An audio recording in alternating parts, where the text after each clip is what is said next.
It began the night I found the bank envelope crumpled in the trash can under my daughter's sink. All of our savings, 42 years of work, scraped nickels, every sacrifice your grandmother and I ever made, it was gone.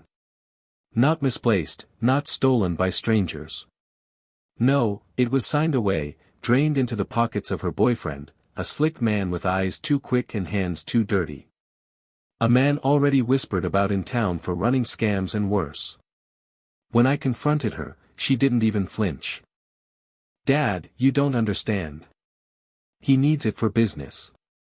Her voice shook, but not with shame. With defiance.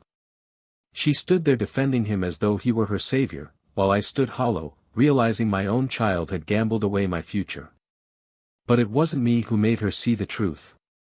It was her boy, my grandson, just 15, all bones and nerves but sharper than the both of them combined. He came down the stairs that evening, heard the shouting, and stepped right between us. His voice didn't crack like a boy's, it carried like a man's. "You lied to Grandpa. You lied to all of us.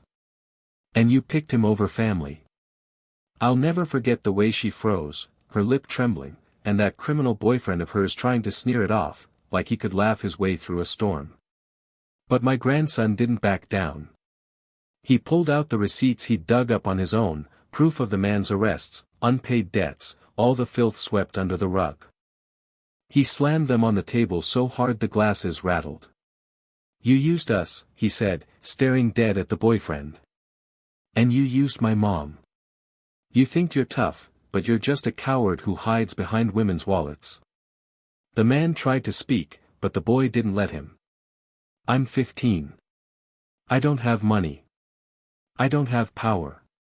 But I've got truth, and tonight, everyone's going to hear it." And just like that, the room turned. My daughter's face broke, tears cutting through her stubbornness, and even that conman's smirk fell flat. For the first time, they looked small, cornered, not by me, but by a boy who refused to be silent. That was the beginning. And believe me, child, it was only the beginning. I'll tell you, I didn't sleep a wink that night. I sat at the kitchen table long after they'd stormed off, staring at the stack of papers my grandson had dragged into the light. Court dockets, mugshots, loan shark notes, things I hadn't even imagined he could dig up. 15 years old, and he'd done the work I should have done long ago. When he finally sat down across from me, his eyes were red but steady. "Grandpa," he said, "if we just yell, nothing changes. We need to make them see." I leaned forward, wary. "See what, son? That he's not untouchable. That mom can't hide behind his lies anymore. They both need to face what they've done." I remember the way his hands shook when he spread out a plan he'd scribbled in a notebook. It wasn't childish scribbles either, he had steps, dates, places. He'd already sent copies of those records to people who mattered, the school principal, our pastor, even a local reporter who owed him a favor for some volunteer project. The boy was relentless. By morning, he'd baited them into coming back. My daughter barged in first, demanding the keys to my truck, claiming she needed to fix everything. Behind her trailed that boyfriend, smug again after a night of whispering poison into her ear. But my grandson was ready. He stood in the living room with his phone hooked to the television screen. "You want the truck?" he asked, his voice calm. "Then everyone gets to watch this first." And with a single tap, the walls of that room echoed with the boyfriend's voice. Recordings, every threatening message he'd left on my daughter's phone, every time he bragged about easy money, about using the old man's savings as leverage. My boy had saved them, pieced them together, and now played them loud enough that the neighbors could hear through the windows. My daughter's face drained white, her mouth opening, closing, unable to form words. The boyfriend lunged for the phone, but the boy stepped back and pointed to the screen. "Too late. It's already sent out. Everyone knows." That was when the tears came, first hers, then, unbelievably, his. The so-called tough man breaking down, swearing it was all a misunderstanding, that he'd pay it back, that he loved her. But the more they cried, the more my grandson's eyes hardened. He said nothing more, just stood there, letting the sound of their own betrayal crush them in their own silence.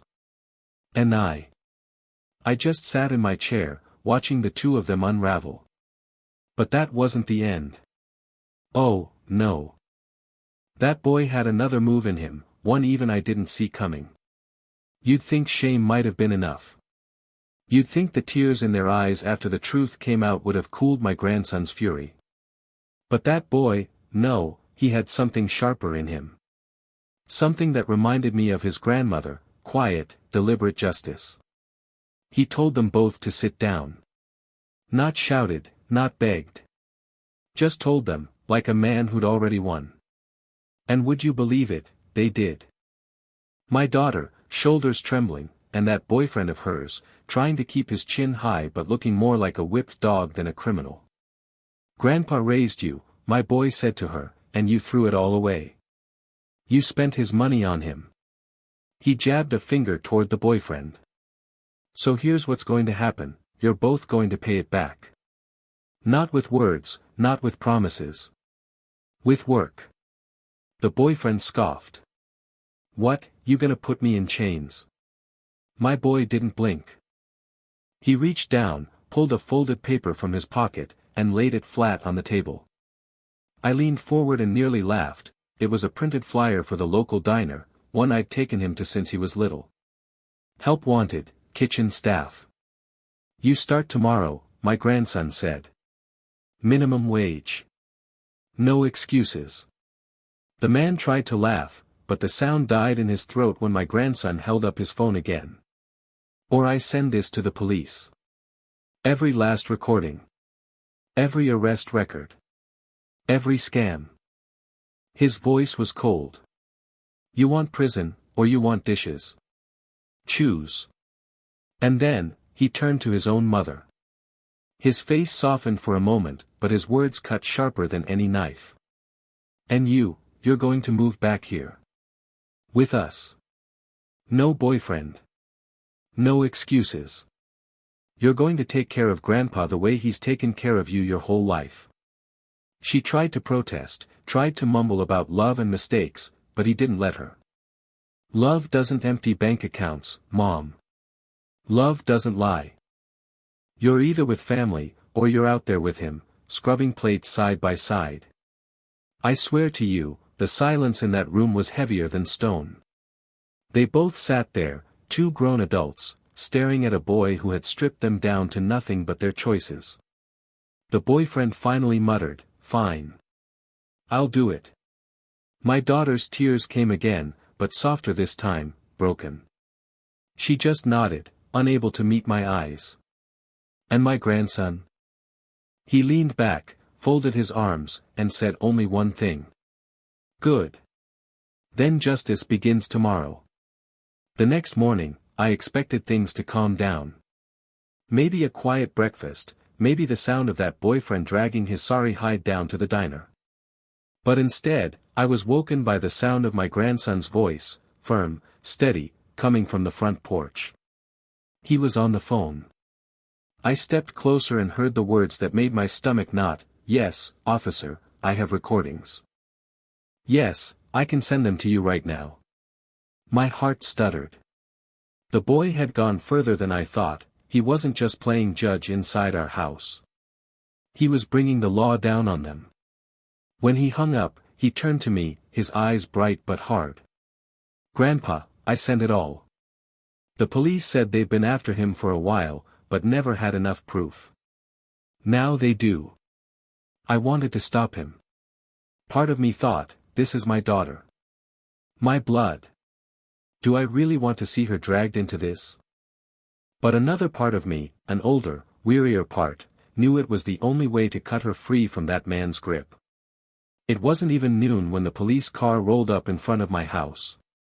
2 officers stepped out, calm but watchful. The boyfriend must have seen them from the window, because he bolted for the back door. Didn't get far, though. My grandson had locked it hours earlier. I'll never forget the look on that man's face when they cuffed him, shock, like he'd never thought his games would end this way. He turned to my daughter, shouting, "You did this. You betrayed me."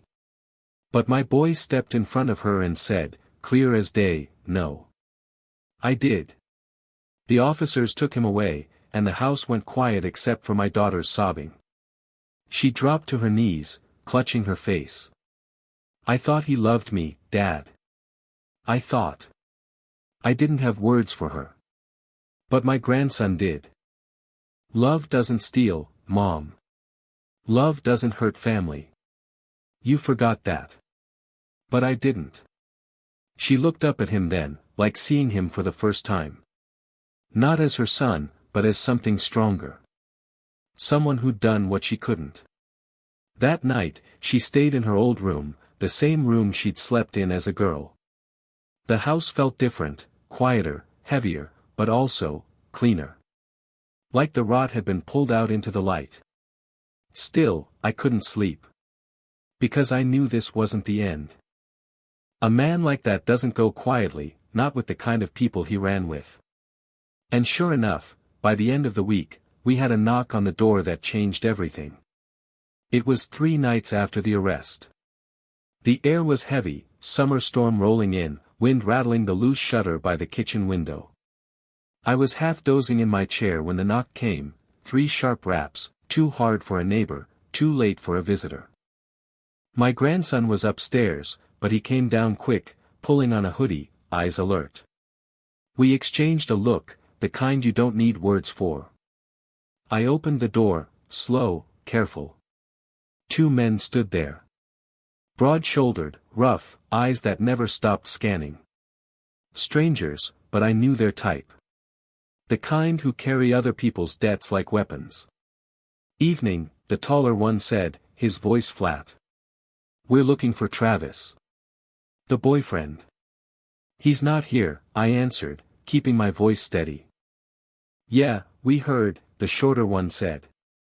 "That's why we're here. He owed us. Big. And when a man can't pay, his family does." His eyes flicked past me, toward the hallway where my grandson stood. Something inside me snapped, but before I could speak, my boy stepped forward. "You're wasting your time. He used us too. We've got nothing left." The tall one smirked. "Funny thing about owing, it don't care who spent it. Somebody always pays." That's when my grandson did something I'll never forget. He reached into his pocket, pulled out his phone, and with one tap, the whole porch filled with sound, the recordings again, Travis bragging about cheating them too. Names, amounts, details. My boy had saved everything. "You want your money?" he said, his voice steady as stone. "Go to him. He bragged about stashing it before he got caught. Not here. Not with us." The men froze, listening. One muttered a curse under his breath. They weren't expecting a 15-year-old to hand them their own leverage back. "You little," the short one started, but the taller grabbed his arm. "He's telling the truth. Travis played us. Cops probably got him locked up good." They exchanged a glance, then turned without another word, disappearing into the night. Tires screeched a minute later, their car tearing down the road. The silence that followed was thick. My hands were still trembling when I closed the door, but my grandson just slipped his phone back into his pocket like he'd done nothing at all. "They'll be back," I whispered. He shook his head. "No. They'll be too busy chasing him now." I made sure of it.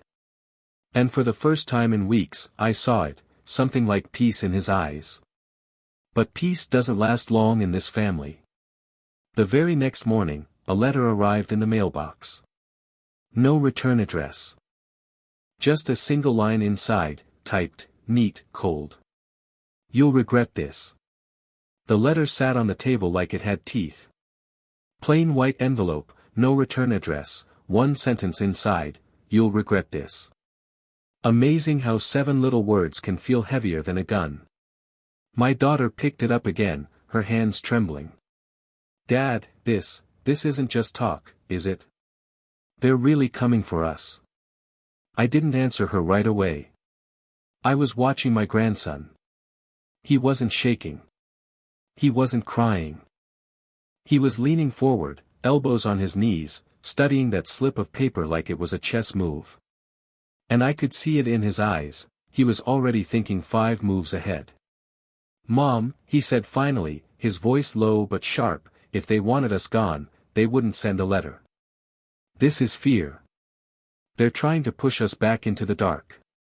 But fear only works if we let it." Her breath hitched. "You're 15. How can you talk like that?" "Because somebody has to," he shot back. Then he turned to me. "Grandpa, we can't hide. If we sit still, they'll crush us. We need to strike first." That chilled me more than the letter itself. Not because I disagreed, but because it wasn't coming from me, it was coming from him. A boy who should have been worried about school, friends, baseball practice. Instead, he was planning war. That afternoon, he shut himself in his room. I heard the click of his keyboard, the murmur of his voice as he read files aloud to himself, piecing them together. Hours later, he came down with a USB drive clutched in his hand. "Everything Travis left on Mom's phone is on here," he said, placing it on the table. Contacts. Messages. Ledgers. He wasn't just scamming us, he was laundering for them. Names, numbers, proof. He plugged it into the TV, and the screen lit up with rows of transactions. Bank transfers, fake invoices, even photos of men I'd never seen before, faces hard and cold. My daughter gasped when she saw her boyfriend's name tied to it all, but my grandson only nodded. "This," he said, tapping the screen, "isn't just leverage. It's a weapon. Tomorrow, I'm sending it everywhere. Not just the cops, they'll take months.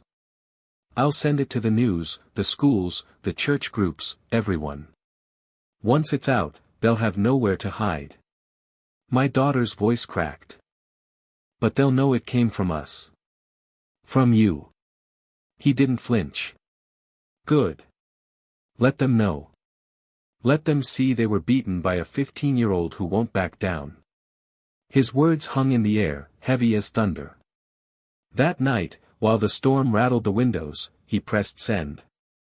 I watched him with my heart in my throat as the files shot off to servers across the county. Copies went to email lists, public forums, even a reporter who'd once praised him for a school project. By morning, the phone wouldn't stop ringing. Reporters. Detectives. Neighbors who had seen names they recognized. The whole rotten network was unraveling in real time, and my boy had pulled the thread. For 3 days, nothing happened. No cars outside, no knocks on the door, no more letters. Just silence. It was almost worse than noise. Then, on the 4th night, the phone rang. I picked it up, hand trembling. A voice, low and steady, spoke, "Old man, you've made enemies you don't understand. The boy won't always be there to protect you." Click. The line went dead.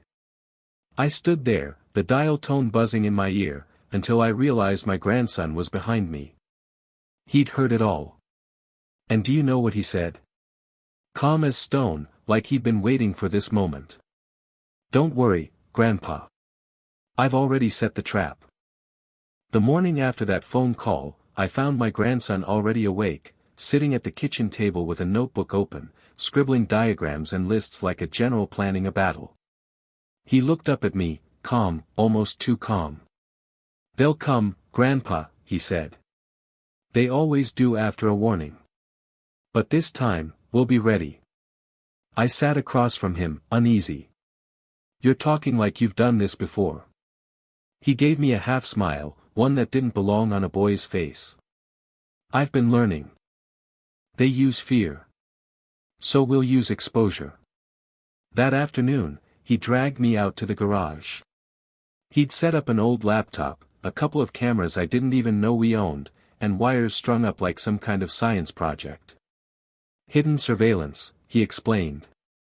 If they try anything, we'll have proof, and not just for the police. Live feed. I've already rigged it to upload to 3 different sites. No way to stop it once it starts. I didn't know whether to be proud or terrified. But by then, I trusted him more than anyone. That night, just after midnight, the trap was tested. Headlights swept across the driveway, slow and deliberate. A black sedan, windows tinted, parked at the curb. 2 figures stepped out, moving like shadows toward the porch. My daughter peeked from behind the curtain, whispering in panic. But my grandson? He motioned for silence, his finger pressed to his lips. He had already positioned one of the cameras facing the door. The first knock was softer this time, like they didn't want attention. I let them knock twice before my grandson spoke, not from the door but from the speakers he'd wired to the porch light. His voice, clear, amplified, "You're being recorded. Every step, every word. Look up." They froze. I swear I saw one of them tilt his head, spotting the little red dot of the camera above the doorframe. "You've got 2 choices," my grandson continued, his voice steady as iron. "Leave now, or stay and let the whole town see who you really are." For a moment, nobody moved. Then one of them cursed, low and angry. They backed away, quick, their shadows shrinking as they scrambled back into the car. Tires screeched, and they vanished into the night. The house was silent except for my daughter's sobbing in the corner. She slid to the floor, whispering, "What have I done to him? He shouldn't have to fight like this." I looked at her, but before I could speak, my grandson unplugged the wires and turned to us both. His face was pale, but his voice steady. "They won't stop. But neither will I." And then he said something I'll never forget. "Grandpa, Mom, next time, we don't just scare them off. Next time, we finish it." The way he said it chilled me to the bone. Because in his eyes, I saw a boy slipping away, and something far more dangerous taking his place. 2 days after the porch incident, the house felt like a powder keg. My daughter tiptoed around in silence, wringing her hands. I tried to distract myself with chores, but every sound outside made my chest tighten. My grandson, though, he was different. Focused. Cold. Like he'd already accepted what needed to be done. That evening, he came downstairs with his backpack slung over one shoulder. "Grandpa," he said, "I'm going out." "Out?" I snapped. "It's nearly dark." "After everything." He cut me off with a look. "Trust me." I hesitated, but something in his voice told me this wasn't a boy sneaking out. This was a soldier walking into battle. Against every instinct in me, I nodded. Hours passed. I paced the floor until my knees ached, imagining the worst. It was nearly midnight when the back door creaked open and he came in, eyes bright, cheeks flushed, his backpack heavier than before. "What did you do?" I demanded. He set the pack on the table and unzipped it. Inside were folders, flash drives, even a stack of cash bound with rubber bands. "I went to his stash," he said simply. I stared. "His what?"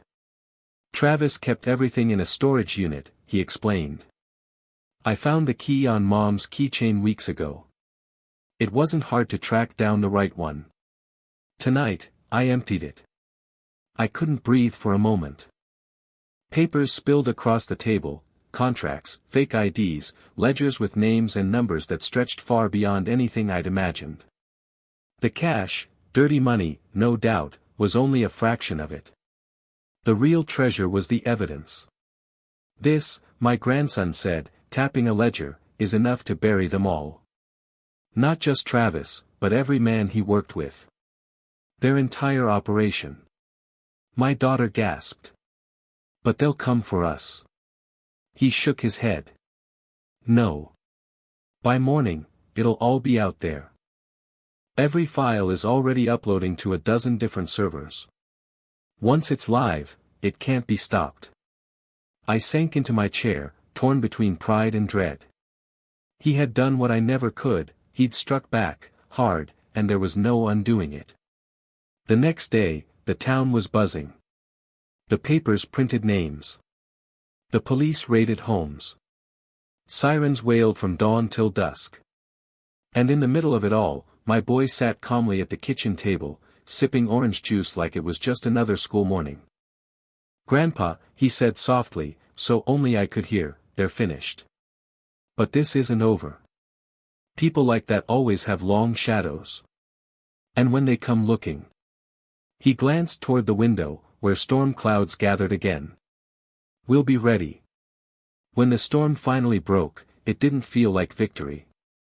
It felt like ashes. The town was buzzing with news of arrests, raids, names exposed. People I'd known for years, neighbors, church deacons, even a local businessman who used to slap me on the back at Rotary meetings, were suddenly front-page villains. The grocery store felt different. Eyes lingered on me a second too long. Some nodded, quiet thanks, others turned away, as if my family had dragged their secrets into the light too. But inside my house, the quiet was heavier. My daughter stayed mostly in her old room, the one with faded posters still taped to the walls. I'd hear her crying sometimes when she thought no one was listening. Other times she'd sit at the table, staring at her boy like she didn't know whether to hug him or apologize. But she never managed to do either. Betrayal has a way of twisting the tongue. It makes "I'm sorry" feel like trying to push a boulder uphill. And my grandson, he had changed in ways that broke my heart. He wasn't the same boy who once asked me for bedtime stories or begged for another scoop of ice cream. He walked with his head high, his eyes scanning every street, every shadow. At night, when the house went still, I'd hear him pacing in his room, whispering plans under his breath like a soldier who couldn't put his armor down. One evening, I found him sitting outside on the porch, laptop on his knees. "What are you working on?" I asked. "Backups," he said, without looking up. "Making sure everything stays out there. If they try to erase it, I'll put it back twice as loud." "Son," I said softly, "you don't have to carry all this. You're still a kid." That's when he looked at me, eyes older than mine. "No, Grandpa. I stopped being a kid the moment Mom chose him over us." And my chest tightened, because I knew he was right. 3 weeks passed before the envelope came. No threats this time, no demands.